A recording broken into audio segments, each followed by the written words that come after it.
Siap, lanjut Bu Cika. Ya, Pak Rizky mau difoto dulu nggak semuanya? Mumpung masih Oh, banyak boleh, silakan, pesertanya. silakan. Hmm. Teman-teman boleh yang mau buka kamera sebelum kita mulai kita berfoto dulu mumpung teman-teman eh, masih banyak yang hadir ya. Biasanya kalau ini sudah bubar duluan kalau mendekati. Pak Rizky bisa bantu difoto kan? Siap, siap. Aman. Mungkin yang saya di remove dulu ya, spotlight.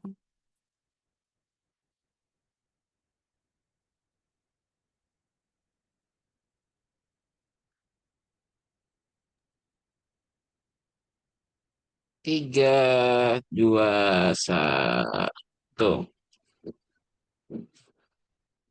Pak Rizkynya mana belum buka kamera? Oke, ini yang pertama. Yang kedua, lagi, sekali lagi. 3, 2, 1.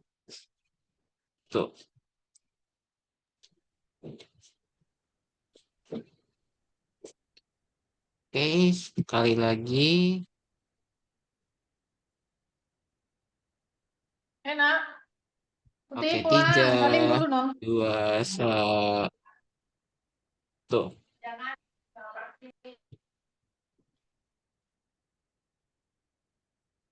Oke, sudah. Terima kasih.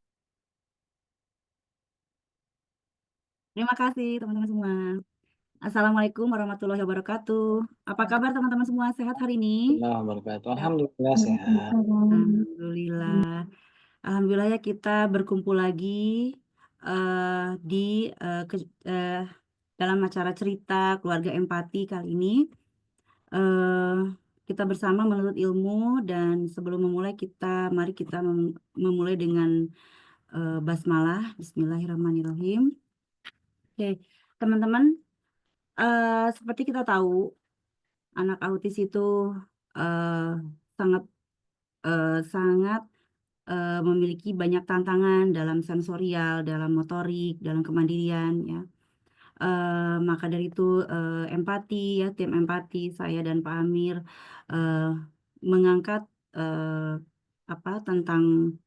tentang terapi okupasi di rumah, eh, kunci mengangkat kemandirian anak dengan autism karena eh, anak-anak autis ini kan tantangan banget ya di motorik, sensori, dan kemandirian. Dan yang membantu itu semua pendekatannya adalah okupasi terapi. Sementara di negara kita ini tantangan terbesarnya adalah masih kurangnya ya Pak Amir ya jumlah terapis okupasi.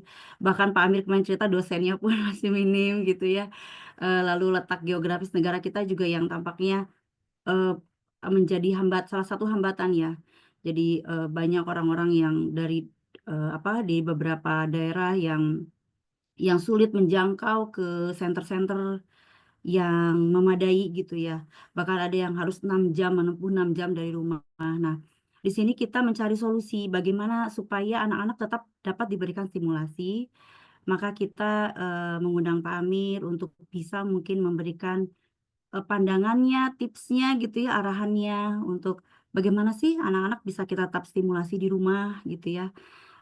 Mungkin kita tidak sampai menjadi terapis, tapi minimal kita bisa memberikan stimulasi pada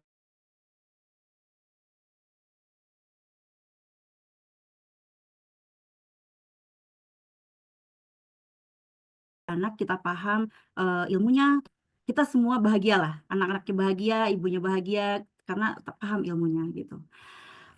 Baik, sebelum mulai, saya ingin perkenalkan dulu narasumber hari ini. Ini saya baca profilnya langsung bergetar. Luar biasa Pak Amir ini, Masya Allah.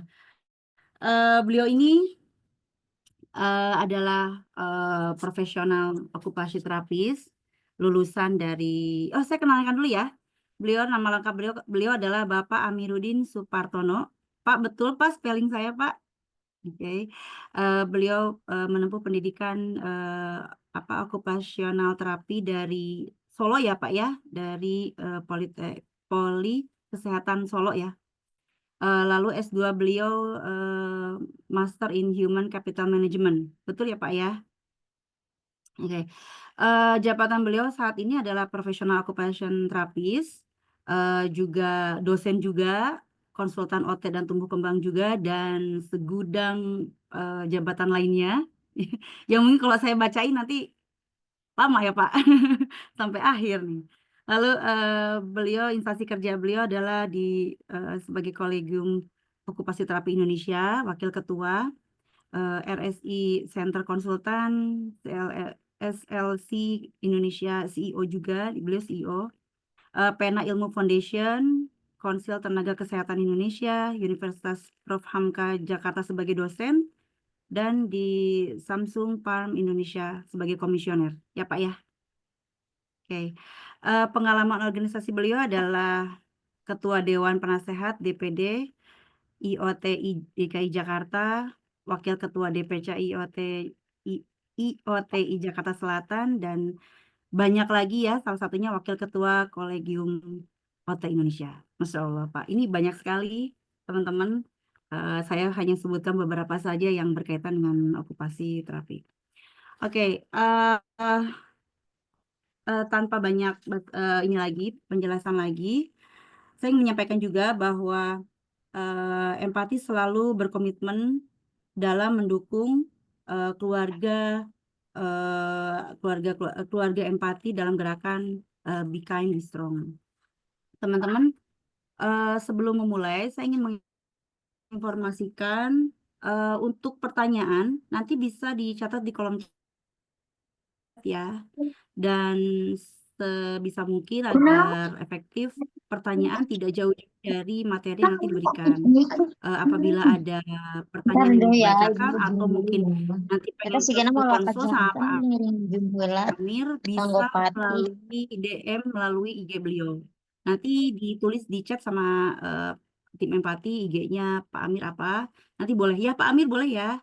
Nanti kita bisa DM Pak Amir. Oke, mari kita mulai aja langsung ya. Waktu dan tempat saya persilakan Pak Amir untuk menyampaikan materinya hari ini. Terima kasih. Baik, terima kasih Bu Jika. Bismillahirrahmanirrahim. Assalamualaikum warahmatullahi wabarakatuh. Selamat pagi, salam sehat untuk kita semuanya.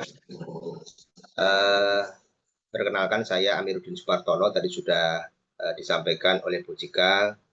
Saya lulus pendidikan okupasional terapi itu tahun 2002. Jadi kalau dihitung berarti sudah lebih dari 20 tahun. Jadi sejak lulus pendidikan OT saya langsung bekerja, memang sebagian besar itu di area pediatri atau anak-anak.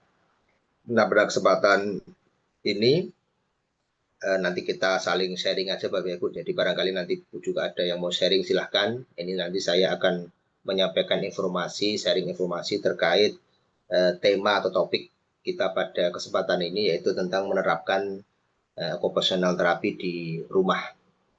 Sebenarnya sih sekarang nomenklaturnya di Undang-Undang Kesehatan baru itu namanya terapi okupasional. Jadi sebetulnya sih kemarin awalnya kan okupasi terapi, kemudian ada yang memakai terapi okupasi. Kalau di nomenklatur di Undang-Undang Kesehatan itu terapi okupasional, karena menurut ahli bahasa, serapan dari okupasional terapi ke bahasa Indonesia itu yang paling tepat adalah terapi okupasional. Tapi terapi okupasi pun juga sudah sesuai dengan itu nomenklatur. Bapak Ibu, next. Sebelum kita melangkah terkait bagaimana penerapan OT di rumah, barangkali untuk refresh, saya sampaikan apa sih itu okupasional terapi. Jadi, okupasional terapi atau terapi okupasi itu adalah terapi rehabilitasi. Jadi kalau di Departemen Rehabilitasi Medik itu kan salah satu pelayanannya adalah okupasional terapi.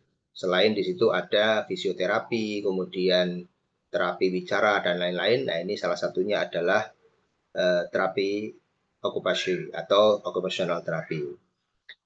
Nah, terapi ini membantu individu untuk mengembangkan. Jadi sebetulnya dia tidak ada masalah, tapi kadang tidak optimal. Nah, ini OT membantu mengembangkan. Kemudian memulihkan. Memulihkan itu berarti ada penyebab dia terganggu sehingga harus dipulihkan. Atau mempertahankan karena ada kondisi-kondisi yang di situ sudah tidak bisa ditingkatkan, tapi hanya bisa dipertahankan. Jadi membantu untuk mengembangkan, memulihkan, atau mempertahankan kemampuan untuk melakukan aktivitas sehari-hari yang bermakna dan penting bagi kehidupan mereka. Fokus utamanya adalah meningkatkan kualitas hidup. Kalau bahasa Inggrisnya well-being gitu kan. Di quality of life itu kalau bahasa rehabilitasinya itu well-being. Melalui kegiatan yang berkaitan dengan pekerjaan, pendidikan, perawatan diri, interaksi sosial, dan lain-lain.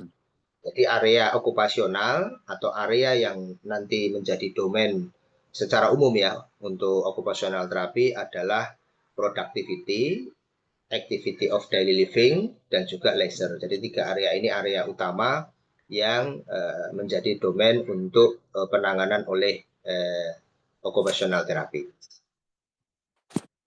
Jadi kalau untuk gambaran umum ya Bapak Ibu, ini contoh aja gambaran umum. Kalau ada orang kecelakaan, kemudian patah kaki, kemudian begitu masuk rumah sakit, yang bertanggung jawab atau bertugas untuk menyambungkan kaki yang patah itu adalah dokter spesialis ortopedi. Kemudian setelah kakinya tersambung, yang bertugas bertanggung jawab untuk mengembalikan fungsi gerak kaki itu adalah fisioterapis. Karena itu nanti membantu pasien ini supaya kakinya itu berfungsi lagi. Fungsi gerak kaki adalah untuk berjalan, berlari, dan lain-lain. Nah, sedangkan occupational therapy itu adalah bagaimana mengembalikan peran fungsi dari si individu tersebut ke dalam kehidupannya sama seperti sebelum terjadi kecelakaan. Makanya dilihat di area okupasionalnya, di produktivitinya dia pekerjaannya apa, terus kemudian ADL-nya dia kemandirian di rumahnya bagaimana, kemudian leisure-nya dia hobinya apa. Oh, ternyata dia pekerjaannya seorang penjahit. Ya, occupational therapy membantu agar Baju nggak William? pasien tersebut bisa menjahit kembali. Kemudian kalau ADL-nya ya dibantu lagi supaya bisa mandiri lagi dari bangun tidur sampai tidur lagi, aktivitas sehari-hari bisa mandiri. Nah, kemudian umpamanya hobinya dia goes. Nah, occupational therapy membantu supaya si pasien ini bisa melakukan hobinya lagi, goes lagi. Jadi itu istilahnya gambaran besarnya peran dari occupational therapy. Ya, next.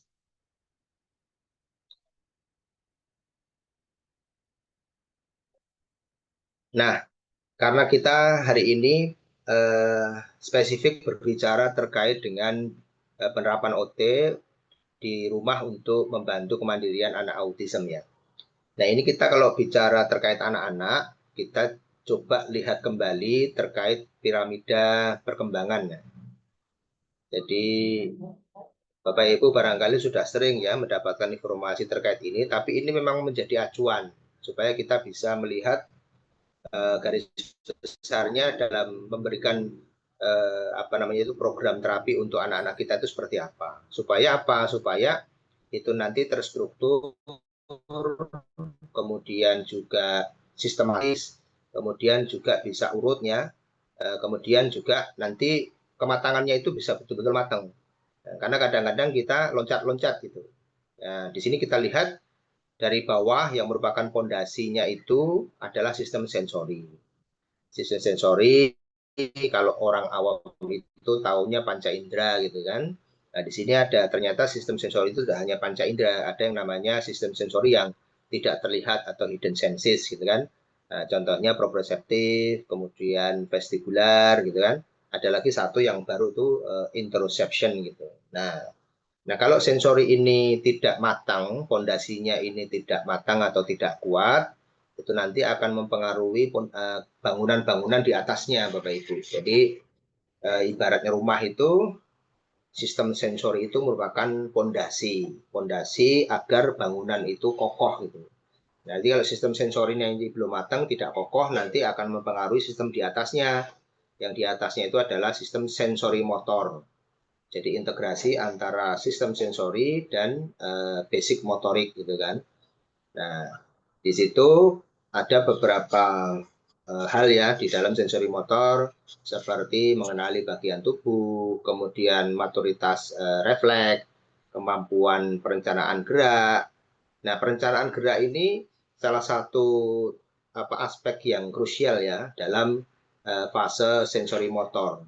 Karena biasanya banyak anak-anak yang mengalami gangguan akademik itu dikarenakan tidak matangnya perencanaan gerak. Karena perencanaan gerak ini dasar untuk bagaimana anak nanti secara kognitif itu lebih bisa memahami hal-hal yang abstrak. Seperti pemahaman bacaan, kemampuan memahami menganalisis soal-soal matematika, contohnya gitu ya. Nah, kadang-kadang anak yang akademiknya kurang kurang baik, itu ternyata setelah kami assess secara mendalam, itu perencanaan geraknya memang belum matang. Jadi bukan karena anak tersebut tidak cerdas gitu kan, IQ-nya bagus, cuman kok pelajarannya nggak bagus gitu kan. Ternyata memang ada aspek terutama di motor planning atau perencanaan geraknya ini belum matang. Nah, ini nanti mempengaruhi bangunan di atasnya, yaitu perseptual motor. Perseptual motor itu gabungan antara persepsi dan juga motorik. Jadi tidak hanya bergerak, tapi juga ada unsur persepsinya, gitu kan? Ada persepsi visual, terus kemudian atensi, koordinasi mata dan tangan, kontrol otot mata, adaptasi postur dan lain-lain. Nah, bangunan yang paling atas itu adalah academic skill terkait dengan intelektual dan lain-lain. Di situ juga ada kemampuan bagaimana wicara ya. Karena kemampuan bicara itu ada dua, kemampuan bahasa dan kemampuan wicara. Jadi kalau bahasa itu macam-macam, ada bahasa tubuh dan lain-lain. Tapi kalau bicara itu memang kemampuan dia berbicara, merangkai satu kalimat menjadi kata, mengkomunikasikan ke orang lain. Nah, itu memang sangat kompleks. Nah, itu satu level dengan akademik karena memang dibutuhkan aspek-aspek bangunan-bangunan yang di bawahnya tadi, komponen dari sensori, motorik, persepsi dan lain-lain, supaya nanti kemampuan komunikasinya, terutama bicaranya itu baik. Jadi ada kemampuan komunikasi itu ada kemampuan bicara dan kemampuan bahasa. Banyak anak yang kemampuan bahasanya bagus, dia bisa memahami ketika dia berinteraksi, tapi bicaranya tidak. Nah, itu kan memang butuh satu komponen-komponen yang banyak untuk bisa bicara dengan baik. Next.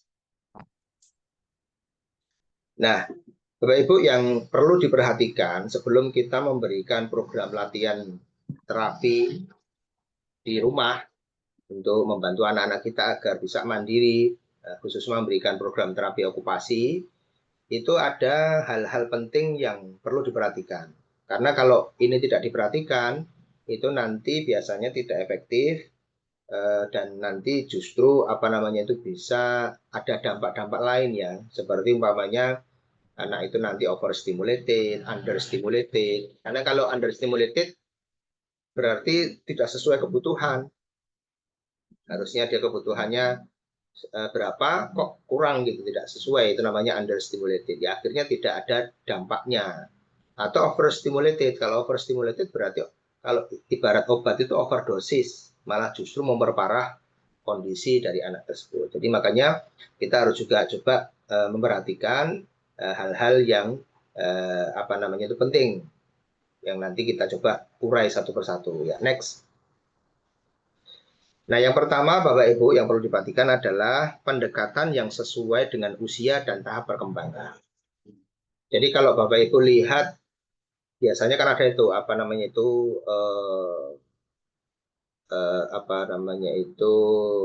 tahap-tahapan perkembangan ya. Kan ada itu kalau umpamanya bayi usia berapa itu harus sudah bisa apa gitu kan. Nah, itu istilahnya milestone ya, milestone kan, istilah medisnya namanya milestone perkembangan. Nah, itu nanti Bapak Ibu bisa lihat, kok anak saya umurnya 9 bulan umpamanya. Nah, dilihat di milestone-nya anak 9 bulan itu sudah harus bisa apa. Karena kalau milestone yang sekarang sudah dijadikan standar itu sudah di riset ya Bapak Ibu, dan itu sudah menjadi standar di seluruh dunia. Jadi kalau bayi usia 2 bulan itu paling enggak mungkin harus sudah bisa tengkurap namanya. Usia 9 bulan sampai 12 bulan itu paling tidak harus sudah bisa rambatan, berdiri dan lain-lain. Nah, itu nanti menjadi salah satu indikasi awal. Oh, anak saya kok umur segini kok belum bisa begini, gitu kan? Sudah umur 12 bulan, 13 bulan kok belum bisa berdiri, gitu kan? Sudah umur 10 bulan kok belum bisa merangkak. Nah, itu nanti menjadi indikasi awal, oh berarti ada keterlambatan di milestone-nya. Nah, terapi ini harus disesuaikan dengan usia kronologis dan juga kemampuan perkembangan. Jadi nanti jangan sampai ibaratnya baru kemampuannya secara usia umur 4 bulan umpamanya sudah dikasih latihan-latihan yang itu untuk anak 1 tahun lebih. Nah, itu nanti justru tidak membantu gitu. Jadi harus disesuaikan dengan tahapan perkembangan dan usianya. Nah, kemudian yang kedua, melibatkan keluarga dan lingkungan. Jadi karena begini Bapak Ibu, kalau tidak ada sinergitas antara keluarga, itu nanti ada hal-hal yang seharusnya dijaga, tapi justru tidak terjaga dengan baik karena tidak ada kerjasama gitu kan. Ada banyak kasus umpamanya anak ini sudah diberikan diet umpamanya nggak boleh makan coklat. Nanti begitu ketemu kakeknya, neneknya, si anak ini minta coklat langsung dikasih. Ya akhirnya tidak konsisten gitu kan. Sehingga ini diperlukan kerjasama gitu kan. Jadi orang tua, guru, pengasuh itu perlu dilibatkan karena mereka berperan besar dalam mendukung penerapan strategi terapi di lingkungan sehari-hari. Jadi ada program apa, terus kemudian strategi apa, itu juga semuanya harus diajak, dilibatkan agar nanti bisa lebih efektif. Ya, next. Nah, kemudian yang perlu diperhatikan adalah evaluasi kebutuhan individual. Jadi setiap anak dan remaja itu punya kebutuhan yang unik ya. Walaupun kembar, itu pun juga pasti punya karakteristik yang tidak sama gitu kan. Ada keunikan masing-masing. Nah, ini yang perlu juga diperhatikan. Nah, jadi harus dilakukan satu asesmen yang komprehensif ya, menyeluruh, termasuk aspek fisik, kognitif, emosional, dan sosial. Karena pasti berbeda. Nah, kemudian juga selain itu latar belakang budaya itu juga berbeda-beda gitu kan. Latar belakang geografis gitu kan, anak-anak yang memang tumbuh di daerah pegunungan, tumbuh di daerah pedesaan dengan perkotaan itu juga pasti akan punya karakteristik yang berbeda-beda, dan itu nanti harus disesuaikan gitu kan, kebutuhannya seperti apa. Nah, selanjutnya adalah fokus pada kegiatan yang bermakna dan menarik. Jadi banyak sekali latihan-latihan yang bisa diberikan, tetapi kita harus memilih latihan-latihan yang memang fungsional dan juga bermakna gitu loh. Maksudnya dibutuhkan gitu. Dulu ada pas waktu trending terkait aktivasi otak tengah umpamanya. Ya itu mungkin bagus ya kalau memang terbukti secara ilmiah. Tapi kan itu dibutuhkan apa tidak gitu. Karena itu kan terapi komplementer bukan terapi esensial gitu kan. Atau mungkin umpamanya nih ada terapi lumba-lumba umpamanya. Ya kemungkinan juga ada yang butuh, ada yang tidak.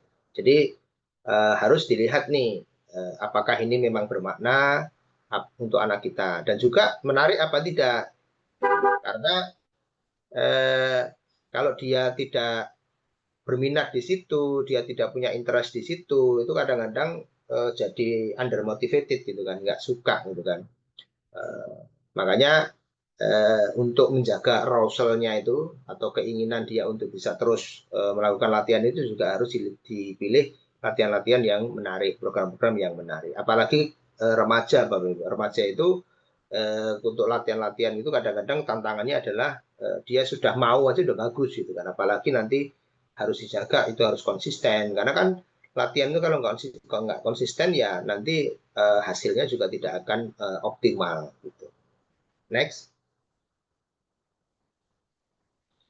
Nah, kemudian selanjutnya yang perlu diperhatikan adalah memperhatikan aspek psikososial dan emosional.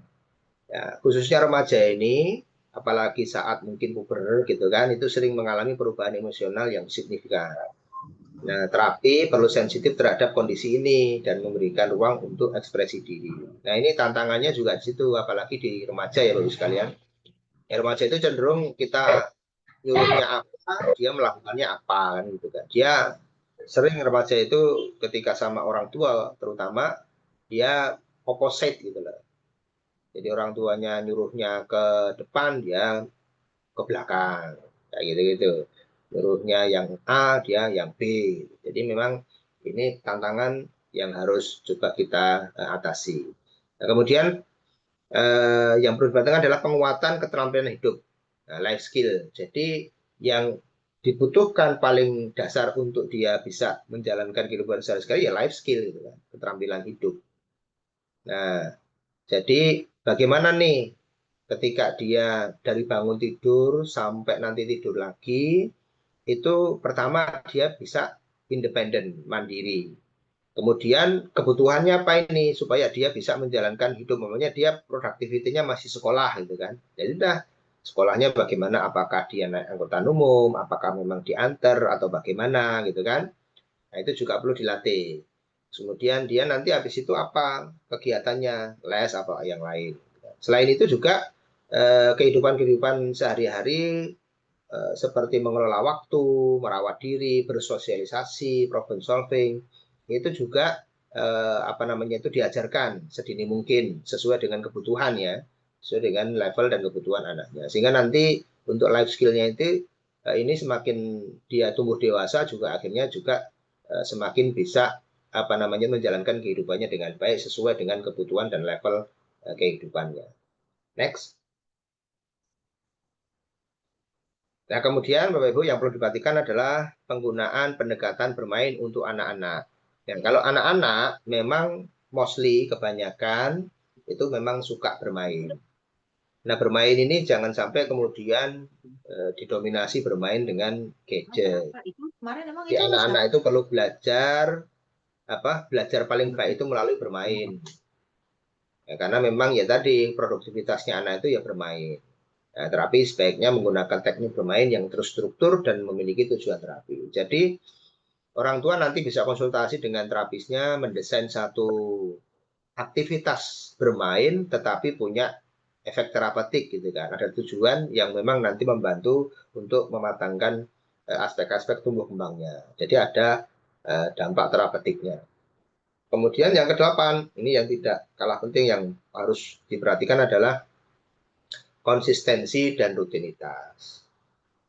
Jadi kelemahan banyak orang tua itu karena berbagai macam berbagai macam kondisi ya, entah itu karena bekerja dan lain sibuk dan lain-lain, itu memang kadang-kadang kurang konsisten. Nah, kalau tidak konsisten biasanya juga efektivitas dari program terapi itu juga kurang maksimal. Belum lagi tantangan dari anaknya sendiri yang mudah bosan dan lain-lain. Jadi memang konsisten ini butuh effort, butuh perjuangan yang cukup berat Bapak Ibu. Itu karena kadang-kadang kan kita nggak mungkin apa namanya itu terapi, maksudnya nggak kemana-mana gitu kan. Kadang juga liburan dan lain-lain. Nah, tapi ini memang harus konsisten. Pokoknya skip terapinya itu jangan atau skip latihannya itu jangan terlalu lama.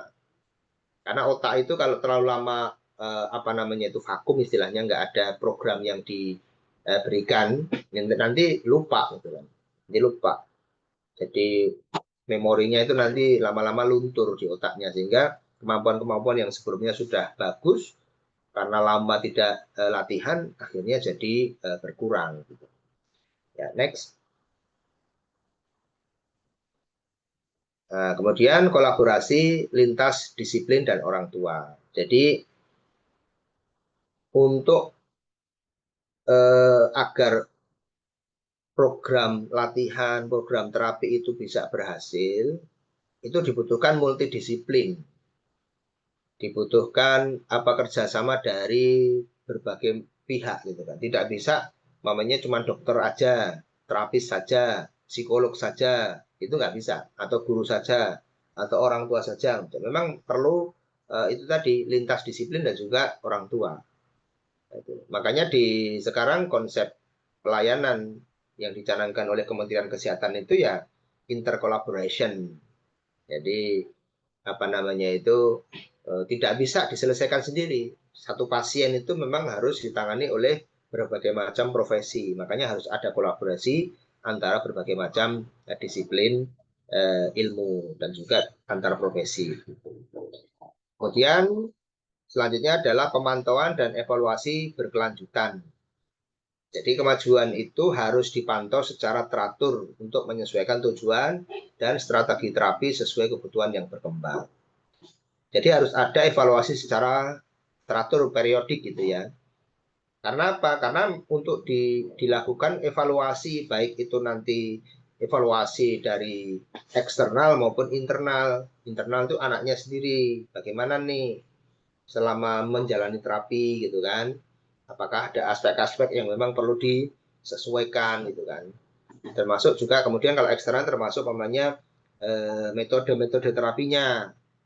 Selama ini diberikan metode A namanya. Oh kok ini kurang efektif ya, kemajuannya ini apa nih yang itu barangkali nanti dilihat lagi nih jurnal-jurnalnya, apakah ada nih metode yang lebih efektif. Nah seperti itu. Jadi apakah juga itu lingkungannya dievaluasi. Ya, nah ini kalau terapi di rumah atau di sekolah atau di ini bagaimana gitu kan. Nah, nanti dicarilah yang paling ideal yang bisa membantu anak ini agar perkembangannya lebih optimal. Nah, kalau tidak ada evaluasi kan nanti kita tidak tahu perkembangannya, dulunya bisa apa, sekarang bisa apa, itu kan. Terus metodenya ini ternyata menurut jurnal terbaru metode ini ternyata kalah nih, sudah ada yang lebih efektif. Nah, seperti itu kan dengan evaluasi kita akan bisa menyesuaikan kebutuhan anak kita supaya perkembangannya lebih optimal. Next. Nah, itu tadi Bapak Ibu ada beberapa hal yang perlu diperhatikan supaya nanti ketika menerapkan terapi di rumah itu betul-betul efektif, gitu kan? Betul-betul sesuai dengan kebutuhan. Kadang-kadang saya mengingatkan juga ke teman-teman sejawat, ketika memberikan terapi itu jangan berdasarkan asumsi lah istilahnya. Oh, kalau anak autis itu biasanya dikasih ini. Jadi jangan kemudian hanya ikut-ikutan. Maksudnya biasanya dikasih ini, asumsi saja. Tapi harus betul-betul asesmen harus akurat, gitu kan? Harus secara spesifik, harus secara komprehensif. Kemudian setelah itu untuk memilih metodenya atau referensi untuk bisa memberikan terapi itu, metodenya harus dilihat berdasarkan bukti ilmiah. Jadi evidence base-nya mana nih yang paling kuat, gitu kan, biasanya gitu. Supaya itu nanti hasilnya juga efektif, gitu. Hasilnya itu peningkatannya, kemajuannya juga kelihatan. Karena kadang-kadang gini, kalau kita hanya kalau ini biasanya dikasih ini mamanya, semuanya dikasih SI semua. Nah, karena setiap anak itu walaupun nih diagnosis medisnya sama, tapi gangguannya, problemnya itu belum tentu sama. Terus kemudian belum tentu kemudian dengan metode yang sama itu nanti hasilnya juga sama gitu kan.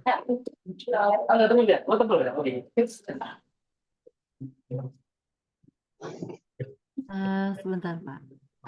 Untuk yang menggunakan telepon iPhone bisa di mute dulu. Terima kasih. Teman-teman, Ya, kalau ada yang baru masuk, baru bisa masuk gitu, langsung di mute dulu ya. Nah, silakan Pak, lanjut Pak. baik. Baik, terima kasih. Jadi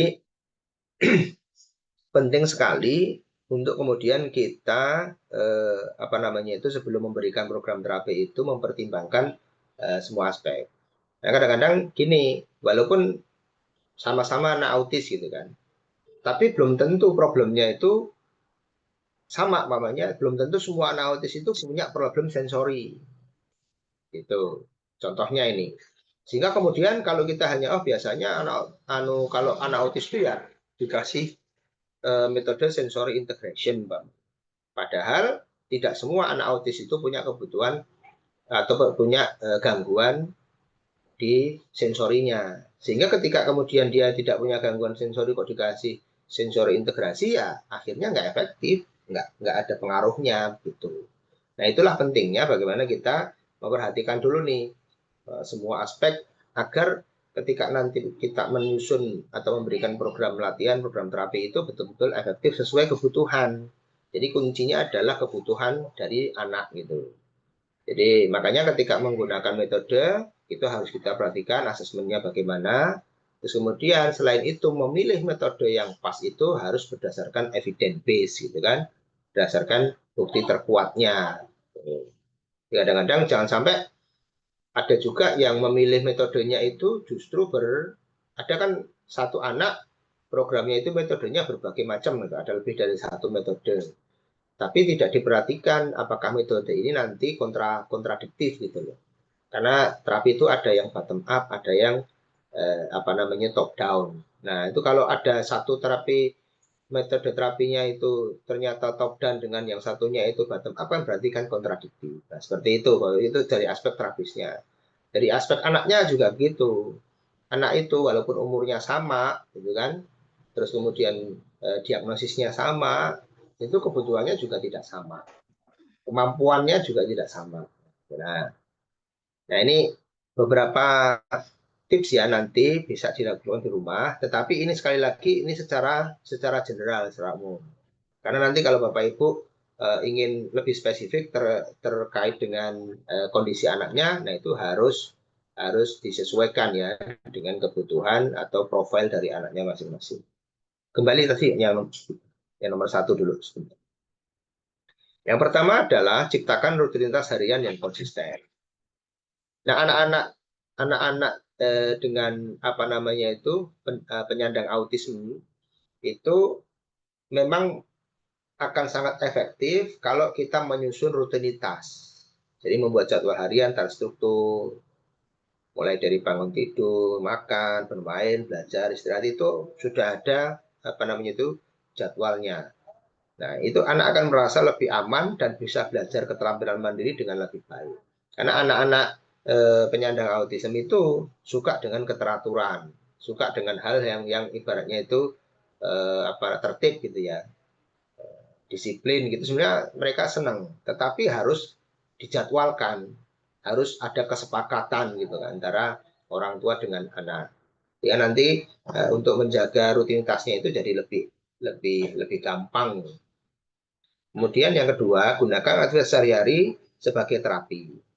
Jadi sebetulnya Bapak Ibu, aktivitas sehari-hari itu banyak yang eh, mempunyai efek terapeutik yang cukup baik ya. Dan itu tinggal nanti konsultasi, diskusi dengan terapisnya, aktivitas apa nih yang sesuai kebutuhan anak. Gitu. Contoh mamanya, oh anaknya masih ototnya lemah gitu. Oh ya udah berarti ada latihan-latihan di rumah apa nih yang bisa dilakukan untuk meningkatkan kekuatan otot. Oh ini anaknya masih sensitif dengan taktilnya atau rabaannya gitu kan. Oh apa nih latihan-latihan di rumah yang bisa kemudian menstimulasi agar sensori di bagi area taktilnya itu bisa lebih baik gitu kan. Nah jadi sebenarnya banyak aktivitas di rumah yang mempunyai efek terapeutik yang nantinya membantu anak ini bisa lebih matang kemampuan sensorinya. Kemudian juga kemampuan motoriknya gitu kan. Ya, di sini kan banyak ada memakai baju, terus makan, menyapu, terus kemudian nyuci mobil, nyuci motor, kemudian ikut ibunya bikin adonan ketika memasak, gitu kan. Nah itu sebenarnya banyak sekali aktivitas yang kemudian bisa ini.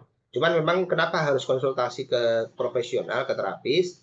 Ya tadi Bu, Bapak Ibu. Jadi kalau dokter itu kan memberikan resep obat itu pasti ada dosisnya supaya tidak overdosis atau dosisnya kurang. Kalau kurang ya nggak ada dampaknya. Kalau kelebihan ya justru akan tambah menambah masalah.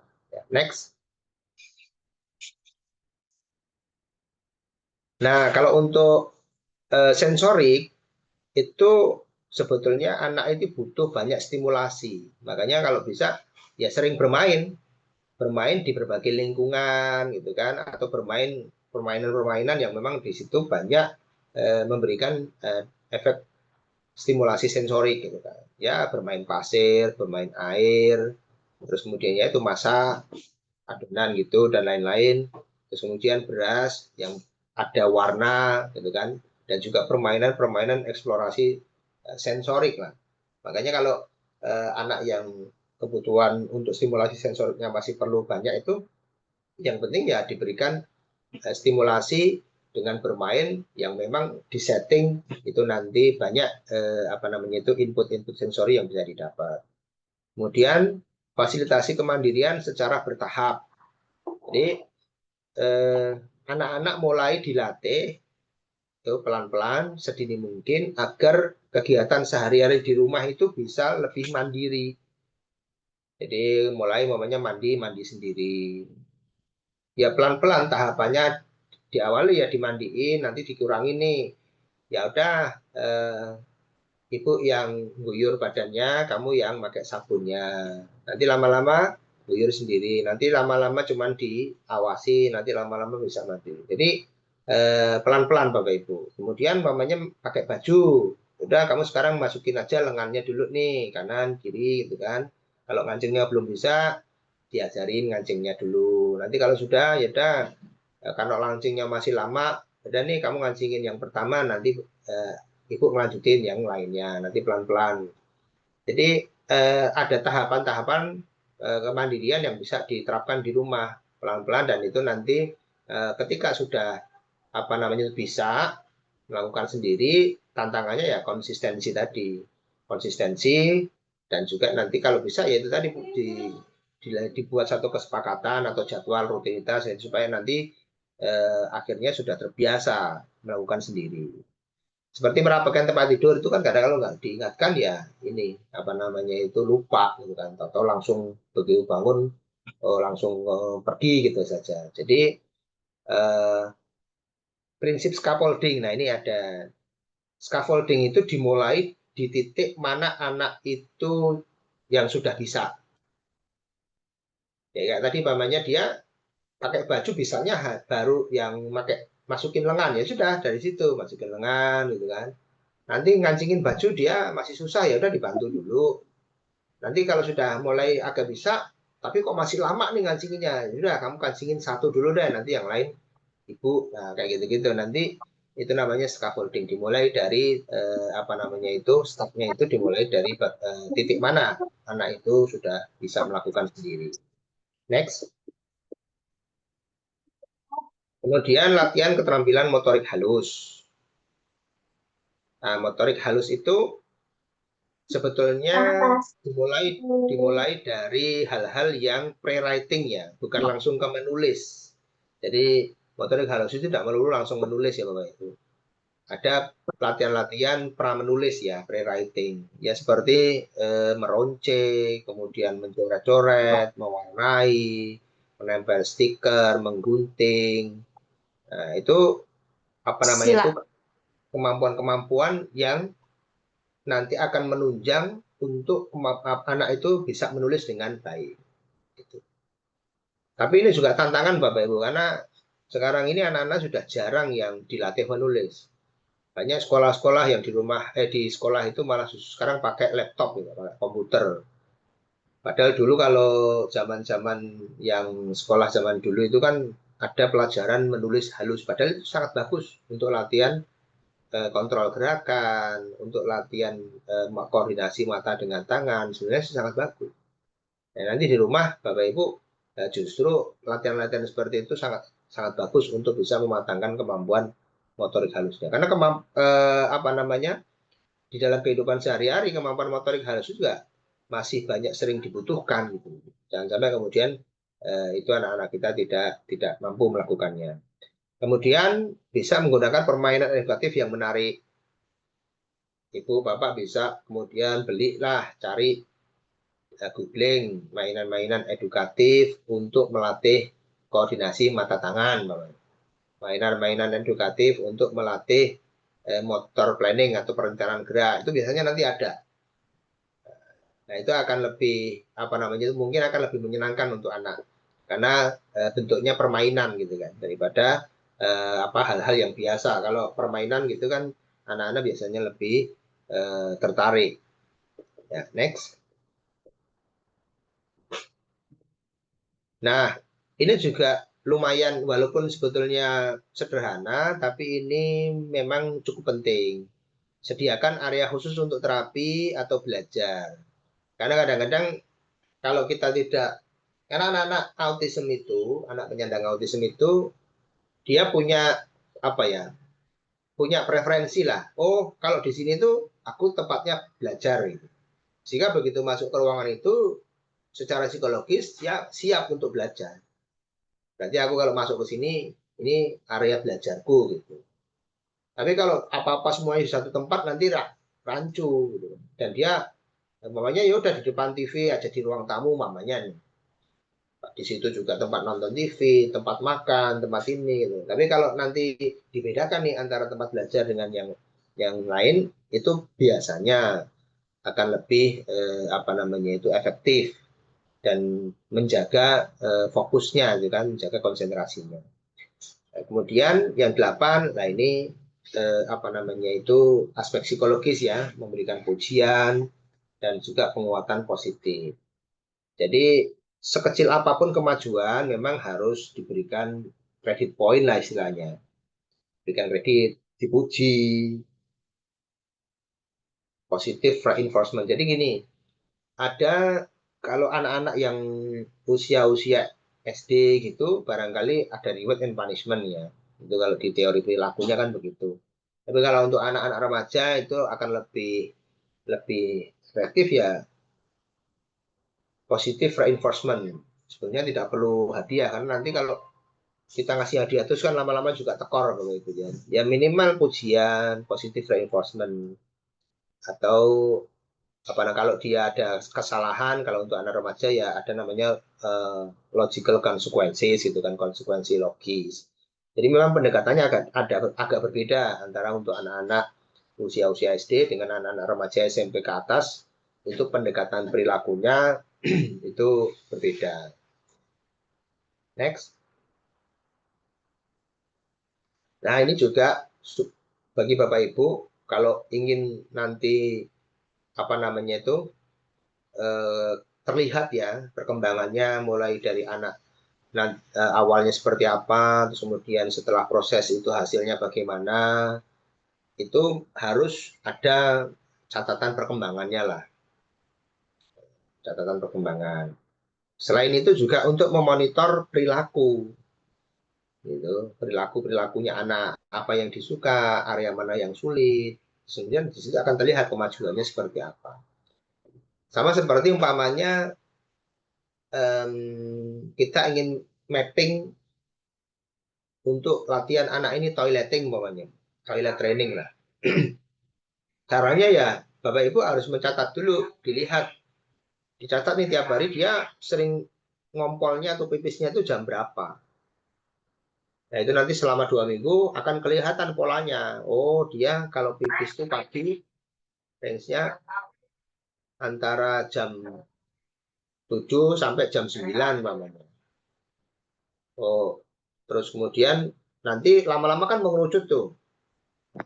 Setelah 2 minggu, yang paling sering itu ternyata di jam-jam 7 sampai jam setengah 8. Jadi nanti kalau sudah kelihatan tuh pola-pola perilakunya, siang jam berapa, sore jam berapa, pagi jam berapa, ya sudah. Begitu jam-jam yang memang dia biasanya pipis, langsung tuh dibawa kamar mandi, udah didudukin aja di situ.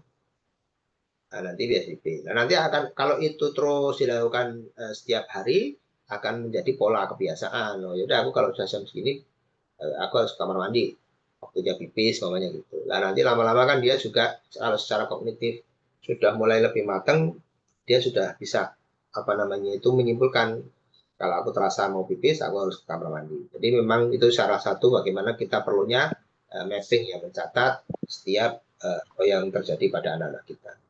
Nah, kemudian yang terakhir yaitu konsultasi berkala dengan terapis. Jadi jangan ragu Bapak Ibu untuk berdiskusi dengan profesional terapis supaya ya itu tadi strateginya lebih efektif sesuai dengan kebutuhan dan juga apa namanya sesuai dengan dosisnya gitu kan. Jangan sampai nanti understimulated atau overstimulated. Kadang-kadang banyak orang tua yang ya sudah Pak nanti kalau cuman anak saya karena butuh banyak gerak, nanti saya ajak ke itu apa namanya itu playground umpamanya. Nah, ternyata di situ anaknya lompat-lompat sampai berjam-jam didiemin aja. Akhirnya yang terjadi stimulasinya over, tidak sesuai dengan yang dibutuhkan. Karena yang dibutuhkan adalah bagaimana kebutuhan geraknya itu walaupun memang itu harus dipenuhi, tapi lama-lama harus disesuaikan dengan normalnya gitu. Sampai nanti malah justru semakin over gitu. Ya, next. Ya itu Bapak Ibu barangkali nanti butuh referensi bisa dilihat. Ada beberapa referensi yang saya tulis di sini. Nah, mudah-mudahan apa yang saya sampaikan pada kesempatan ini bisa bermanfaat. Kalau memang nanti ada pertanyaan-pertanyaan bisa disampaikan, kita sambil diskusi, masih ada waktu. Silakan, dan dari saya kurang lebih saya mohon maaf yang sebesar-besarnya. Bila taufiq hidayah. Wassalamualaikum warahmatullahi wabarakatuh. Waalaikumsalam warahmatullahi wabarakatuh. Masya Allah Pak, Alhamdulillah materinya menarik sekali ya Pak. Benar-benar mengerucut kepada kebutuhan terapi di rumah ya Pak ya. Pak, ada hal menarik ya Pak yang Bapak jelaskan. Ini Pak, untuk terapi di rumah, bagaimana ya Pak? Maksudnya supaya orang tua itu paham dulu, mulai memahami gitu Pak. Karena kan kebanyakan kan kami tidak paham awalnya. Kayak saya juga awal-awal kan nggak paham ya. Anak saya itu ternyata kita harus sebagai orang tua harus memahami profil anaknya gitu Pak. Yang tadi piramida belajar itu gitu ya. Kita kan pada saat punya anak kan nggak langsung paham tentang itu ya Pak ya. Apalagi dikasih anak ASD gitu, yang apalagi anak ASD-nya butuh punya kebutuhan sensorial itu ya. Nah ini untuk diberikan terapi di rumah, stimulasi di rumah, tahapan awalnya supaya orang tua bisa memulai, kalau di perkotaan kan biasanya konsultasi dulu dengan dokter gitu ya Pak ya, dengan ahlinya Ya, ya. gitu. Nah, maaf, maksudnya untuk di daerah-daerah yang tidak terjangkau dari center, tiba-tiba misalnya mereka anaknya, kan kalau biasanya kalau di daerah itu maksimalnya mungkin ke puskesmas atau ke rumah sakit umum ya di daerah situ ya. Nah, misalnya tidak benar-benar ter terjelaskan tentang itu, karena pengalaman saya pada saat ke dokter itu tidak dijelaskan secara detail gitu Pak tentang sensorial dan lain-lain. Nah, ini untuk memulai terapi di rumah, bagaimana nih Pak kita untuk bisa paham, oh anak ini tahapannya seperti ini, diberikan terapinya begini. Itu kan kayak kayak saya aja anak saya baru benar-benar dijelaskan setelah ketemu teman kuliah Bapak itu ya, usia 7 tahun, bahwa, "Oh anak Ibu tonusnya, tonus ototnya, praksisnya," itu saya baru paham gitu. Nah, itu Ya, ya, sudah terlambat usia 7 tahun ya, 7 tahun, 8 tahun. Nah, ini bagaimana Pak orang tua memahami itu gitu, bahwa, oh ya, ini profilnya seperti ini, memulai. Nah, supaya kan terapi di rumahnya itu bisa terstruktur, terarah gitu Pak ya, dan berkelanjutan ya, ya. juga ada ya terukur gitu Pak. Nah, itu bagaimana ya Pak kira-kira Pak? Ya, baik. Terima kasih Bu Dika. Jadi begini Bapak Ibu, sebetulnya kalau untuk stimulasi untuk perkembangan anak itu sebetulnya untuk semua anak ya. Jadi tidak hanya sekarang domain gangguan perkembangan itu tidak hanya anak-anak spesial atau spesifik anak-anak ASD saja, tapi sebenarnya semua anak itu butuh stimulasi. Makanya tadi saya bilang ada dua hal yang perlu Bapak Ibu barangkali menjadi pengetahuan dasar ya nanti dipelajari di rumah. Yang pertama terkait milestone tadi untuk melihat bagaimana nih tahapan dari motorik anak gitu kan. Yang kedua adalah piramida tadi. Nah, nanti dari dua itu saja Bapak Ibu nanti kalau itu sudah bisa memahami baru kemudian melangkah selanjutnya dilihat profil anak saya berdasarkan milestone, berdasarkan piramida ini mana nih yang kemudian masih belum sesuai gitu kan. Nah, kalau sudah sebetulnya semua stimulasi itu harus diberikan. Anak normal maupun anak yang tidak normal istilahnya itu semuanya butuh stimulasi yang cukup.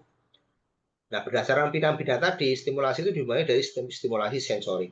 Stimulasi sensorik itu sebetulnya di rumah itu asal di situ ada efek terapeutik yang dibutuhkan, itu sebenarnya banyak kegiatan-kegiatan di rumah yang mempunyai dampak terapeutik sesuai dengan komponen-komponen sensori tadi. Makanya tadi Bu, tinggal nanti konsultasi ke terapis. Oh, anak saya kok masih ini. Berarti kan kemudian aspek sensori taktilnya yang terganggu atau masih berbeda dengan yang lain. Makanya dia pendengaran nggak ada masalah, visual nggak ada masalah, inilah. Nanti kan kelihatan nih Bu, mana nih aspek sensorinya yang kemudian masih belum matang nih. Oh, kok anak saya masih jijian. Kalau masih pakai baju kok masih nggak nyaman, ada labelnya dan lain-lain. Nah, kemudian kan berarti orang tua sendiri lah secara mandiri kan bisa melihat, oh berarti dari aspek piramida tadi di taktilnya, di sentuhan itu masih belum matang. Nah, tinggal nanti dari situ kalau memang sebetulnya Ibu mencari atau googling saja bisa. Atau sekarang dengan bantuan AI kalau memang punya akses ke internet ya, atau di YouTube juga sebenarnya banyak aktivitas-aktivitas latihan di rumah untuk stimulasi taktil. Itu akan muncul banyak Bu.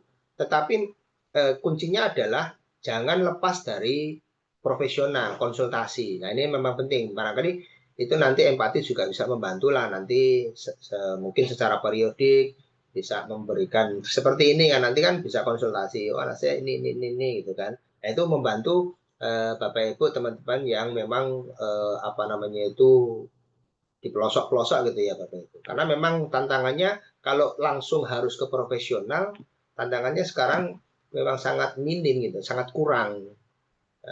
Jangankan dokter, untuk profesional-profesional tenaga kesehatan seperti fisioterapi, okupasional terapi itu pun juga masih sangat minim, bahkan belum ada gitu kan. Sehingga akhirnya orang tua juga bisa kemudian secara mandiri itu melatih anaknya di rumah.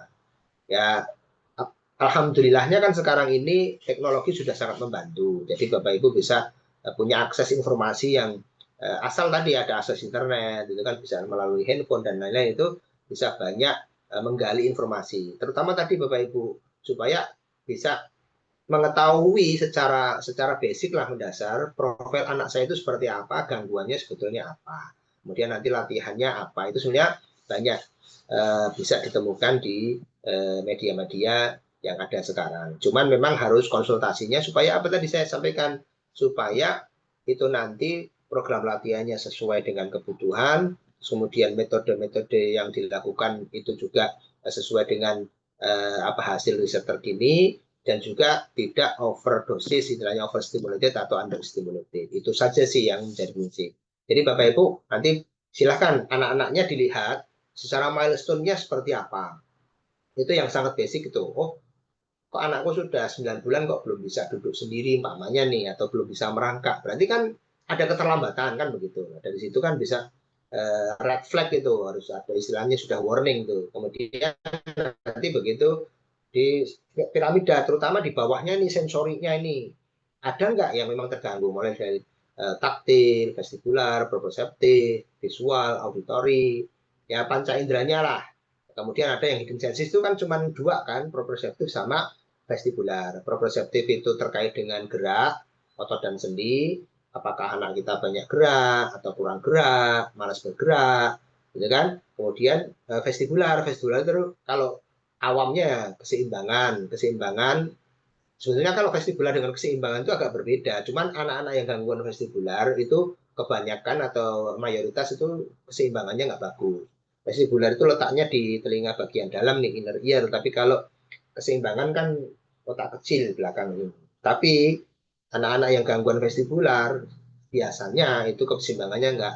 Nah, makanya dilihat anakku kalau jatuh kok suka jatuh, apa kalau jalan kok suka jatuh-jatuh, kemudian ayunan takut, kemudian naik sepeda takut, kemudian naik apa sama ketinggian takut, ya barang itu nanti vestibular. Jadi nanti kalau sudah ketemu nih, tinggal dilihat apa nih latihan yang untuk menstimulasi itu. Kalau sudah ketemu kan tinggal nanti di rumah, oh latihan ini nggak namanya. Kalau vestibular ya bisa latihan namanya lompat-lompat, itu kan untuk vestibular. Terus kemudian latihan apa namanya itu ayunan, itu juga untuk vestibular. Tetapi yang perlu diingat tadi, konsultasi ini saya harus berapa kali nih dalam 1 minggu, terus kemudian durasinya berapa lama. Nah, itu yang perlu dikonsultasikan. Karena kalau nanti kita memberikan tanpa konsultasi, ya itu tadi Bu, apa namanya itu bisa over atau justru under atau justru over, sehingga tidak menyelesaikan masalah jadinya malahan. Saya kira itu jika memang nanti memang ini tantangan ke depan Bapak Ibu, saya sendiri kan sedang berusaha nih menambah prodi okupasional terapi ya Bapak Ibu. Karena di Indonesia itu memang baru 2 sekolahnya, prodinya itu baru 2 se-Indonesia ini, yang satu di UI, yang satunya di Poltekkes Solo. Nah ini tentu pasti sangat kurang gitu kan, perlu ditambah lagi. Tapi memang pemerintah kita kan kadang-kadang itu tadi setiap ganti menteri ada kebijakan yang berubah kayak gitu dan yang kedua problemnya adalah SDM Bapak Ibu. Kalau kita membuka prodi itu kan tentu butuh dosen. Nah sedangkan dosen itu syaratnya kan minimal S2. Nah, teman-teman ini yang S2 di Indonesia itu juga belum banyak Bapak Ibu. Karena S2 okupasional terapi itu belum ada di Indonesia, harus sekolah ke luar negeri gitu kan. Nah, sehingga ini juga satu kendala ya. Walaupun memang sekarang ya alhamdulillah sudah ada nih Bapak Ibu beasiswa yang sekarang teman-teman kita yang OT ini yang kuliah di Jepang, di S2 Jepang itu juga sudah lumayan banyak nih sekarang. Karena alhamdulillah mereka punya perhatian khusus ke kita dan memberikan kuota khusus setiap tahun itu untuk mahasiswa Indonesia bisa kuliah Jepang. Nah, mudah-mudahan nanti kalau teman-teman ini balik ke Indonesia mau jadi dosen, karena rata-rata ketika mereka sudah di dunia klinisi banyak yang ketika ditanya mau jadi dosen apa enggak itu pada enggak tertarik gitu. Nah ini yang tantangan juga karena ternyata memang lebih menguntungkan ketika praktik daripada jadi dosen. Ya itu tadi, ya mudah-mudahan nanti ke depan ada solusi, tapi juga saya berpesan Bapak Ibu, kalau terapi pada profesional, tenaga kesehatan itu sekarang untuk membuktikan bahwa dia kompeten di bidangnya itu harus punya surat tanda registrasi atau STR. Jadi nanti Bapak Ibu tanya aja, Mas, Mbak punya STR enggak? Gitu. Jadi semua tenaga kesehatan, tidak hanya fisioterapi, OT atau TW aja, tapi semua perawat, bidan, dan lain-lain itu harus punya namanya surat tanda registrasi. Kalau dia nggak punya STR, berarti belum kompeten. Karena untuk dapat STR itu harus lulus namanya uji kompetensi. Jadi teman-teman yang kuliah di bidang kesehatan itu, walaupun sudah lulus kuliah nih, ujiannya sudah lulus, dia tidak akan bisa praktek sebelum punya STR. Nah, untuk dapat STR, dia harus ikut namanya uji kompetensi. Nah, kalau sudah ikut uji kompetensi, nanti dia akan dapat sertifikat kompetensi. Nah, itu menjadi salah satu syarat untuk bisa mendapatkan STR. Nah, kalau dia punya STR, oh berarti sudah ada jaminan nih dari negara bahwa dia kompeten di bidangnya. Tapi kalau enggak ya, karena kan sekarang banyak terapis yang memang istilahnya latar belakangnya itu berbagai macam latar belakang, ikut kursus, akhirnya menangani anak. Ya memang itu salah satu solusi yang membantu ya, tapi tetap harus ada penanggung jawab supaya nanti apa yang dilakukan itu benar-benar sesuai dengan apa namanya itu disiplin ilmunya. Saya kira itu Bu Jika. Ya, ya Pak. Masya Allah. Ya betul Pak. Kita membutuhkan lebih banyak terapi okupasi Pak. Ya. Minim sekali ya Pak. Pak, ini sudah banyak pertanyaan di kolom Ya, chat. silakan. Kan sebetulnya ada pertanyaan satu lagi, tapi nanti terakhir aja kita baca dulu di kolom chat ya, Pak ya. Ya, Ini baik. kalau sudah kaitan sama okupasi, wah segambreng sih, Pak. Saya bacakan atau Bapak mau Bacakan aja, Bu. Silakan ya. boleh, boleh. Selamat pagi Pak Amir, saya Indah, ibu dari anak perempuan 6 tahun dengan ASD dan gifted. Ingin bertanya, bagaimana cara membantu anak meregulasi emosinya yang sering naik karena perfeksionis dan rigidnya? Cukup sering mengganggu di kelas saat sekolah dan les atau saat belajar di rumah. Misalkan saat mengerjakan tugas dia melakukan kesalahan, dia akan marah-marah dan tidak mau melanjutkan belajar. Atau walk out dari kelas terkadang hingga tantrum. Apakah perlu terapi kembali atau bisa kami bantu di rumah saja? Ini kaitan sama regulasi emosi ya Pak, dengan dari rigiditasnya itu. Ya, baik. Ya, memang salah satu karakteristik ASD itu memang rigid, Bapak Ibu. Jadi itu tidak bisa dihilangkan. Yang bisa adalah di manage ya, dikelola. Nah, pengelolaannya itu memang ada beberapa macam strategi. Kalau menurut saya, kalau anaknya sudah bisa diajak diskusi ya dalam tanda kutip, tidak perlu ngobrol, tapi sudah bisa memahami ketika kita ingin menyampaikan sesuatu, dia bisa memahami, terus dia juga bisa menyampaikan pendapatnya dengan caranya dia ya, tidak harus bisa komunikasi yang baik ya Mas. Tapi paling tidak ketika sudah bisa berinteraksi, kalau menurut saya saran saya membuat satu kontrak perilaku bahwa itu. Kalau anak-anak yang memang sudah bisa diajak diskusi ya, anak-anak SD yang kognitifnya juga sudah cukup, bisa sekolahnya cukup itu untuk bisa diajak diskusi. Di situ kita bikin kontrak perilaku, kesepakatan bersama. Karena anak-anak SD itu sangat itu suka keteraturan karena memang rigid. Dan rigid itu susah dihilangkan, tapi harus dikelola gitu kan. Nah, jadi nanti ada kontrak. Nanti Ibu lihat dulu apa nih perilaku-perilaku yang memang paling mengganggu. Tapi gini Bapak Ibu, tidak semua perilaku itu harus harus dikelola. Kalau ada perilaku-perilaku yang memang itu ada tapi tidak mengganggu fungsional atau aktivitas kesehariannya, ya biarin aja nggak apa-apa. Karena itu kadang-kadang ekspresi dia untuk menenangkan diri, ekspresi dia untuk merilis kebutuhan geraknya gitu ya. Tapi kalau sudah mengganggu fungsionalnya, mengganggu aktivitas sehari-harinya, nah ini yang harus dikelola. Nah, caranya ya tadi kontrak perilaku lah, kontrak perilaku. Nanti momennya ada anak yang suruh mandi itu susah gitu. Nah, akhirnya mengganggu kan, nanti sekolahnya jadi telat, gini. Nah, itu diajak diskusi kamu. Dan kalau bisa yang menentukan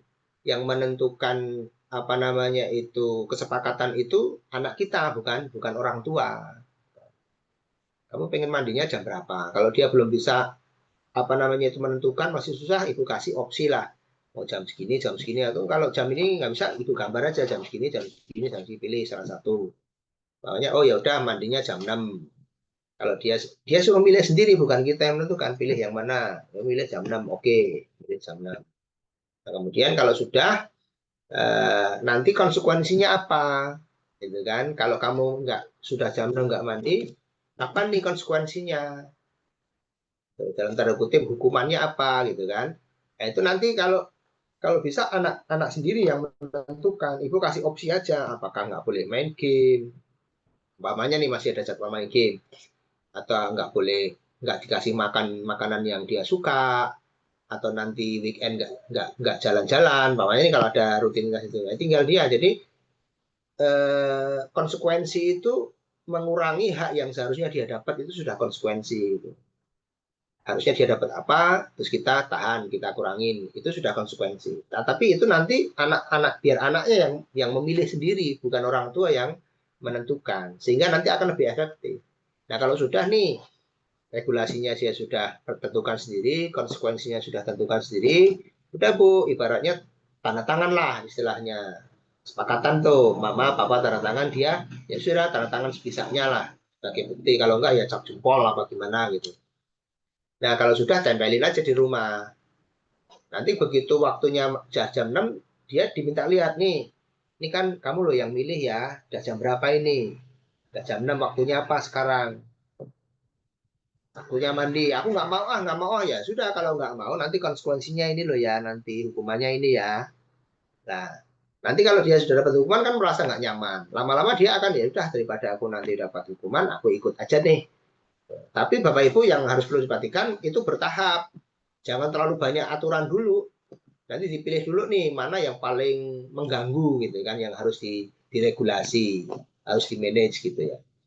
Nah, kalau sudah nanti tambahin, kalau satu udah oke nih mulai konsisten 2 minggu gitu kan, tambahin lagi mana yang perlu diperhatikan, diperbaiki lagi. Nah, lama-lama gitu.